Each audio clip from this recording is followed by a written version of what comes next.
Why you can't stop replaying conversations in your head. Have you ever left a conversation only to realize hours later you're still having it?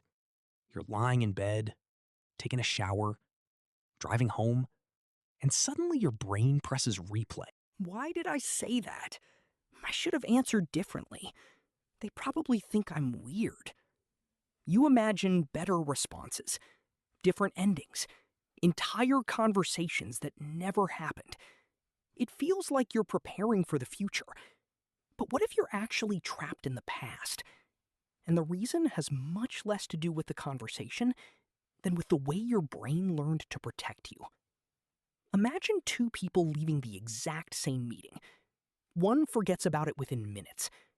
The other spends the next 6 hours replaying every sentence, every facial expression, every pause. Why? Were they in different conversations? No. They were living inside different nervous systems. One brain says, that happened. The other says, danger. Analyze everything. This habit has a name. Psychologists call it rumination. Your brain believes that if it thinks long enough, it can prevent future pain. But that's not how the brain actually works. The more you replay something, the more emotionally important your brain believes it is. It's like clicking on the same video over and over. Eventually, YouTube assumes you love that topic. Your brain works the same way. Every replay tells it, this matters. Don't forget it. So instead of moving on, your mind keeps serving you the same memory again and again and again. Here's the strange part. Most people think overthinking is caused by intelligence. It isn't. More often, it's caused by uncertainty. Your brain hates unfinished stories. If you don't know what someone meant, your mind invents possibilities. Maybe they were annoyed. Maybe I embarrassed myself. Maybe they're losing respect for me. Notice something? Almost every imagined ending is negative. That's because your brain isn't trying to make you happy. It's trying to keep you safe. Thousands of years ago, assuming the worst helped humans survive.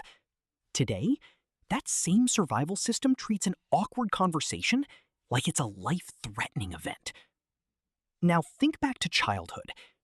Maybe you were criticized. Maybe you were laughed at. Maybe you never knew when people would become angry. Your young brain learned something important. Pay close attention. Watch every reaction. Don't make mistakes. Years later, that lesson is still running.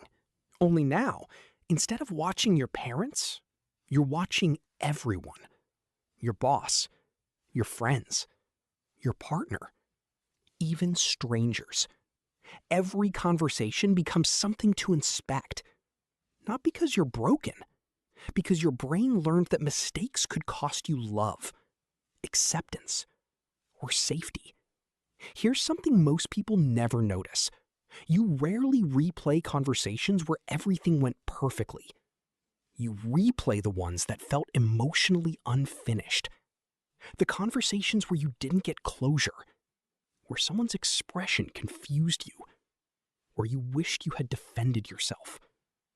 Your brain keeps searching for an ending that no longer exists. It's trying to solve a puzzle with missing pieces.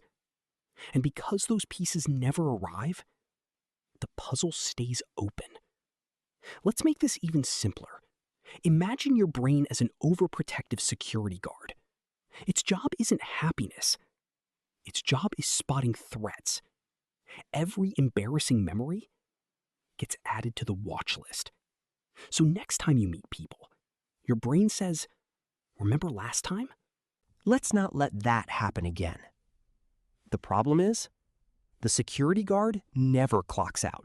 It works 24 hours a day, even when you're trying to sleep. But here's the twist. Replaying conversations doesn't actually make future conversations better.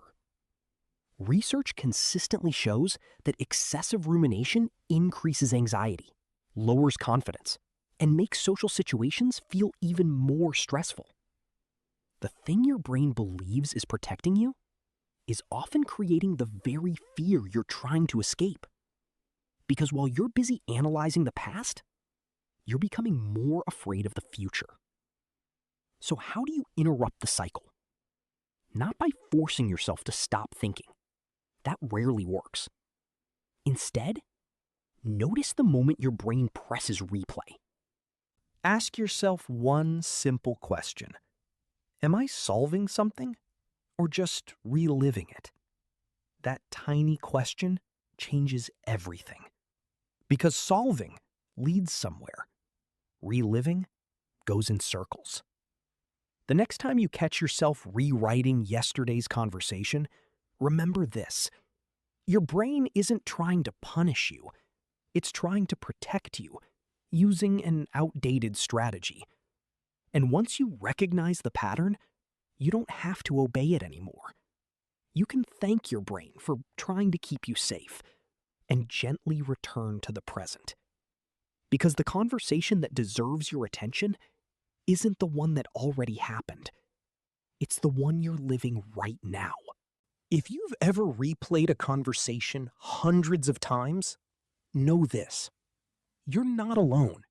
And more importantly, you're not stuck that way forever. Sometimes, understanding your mind is the first step toward finally quieting it.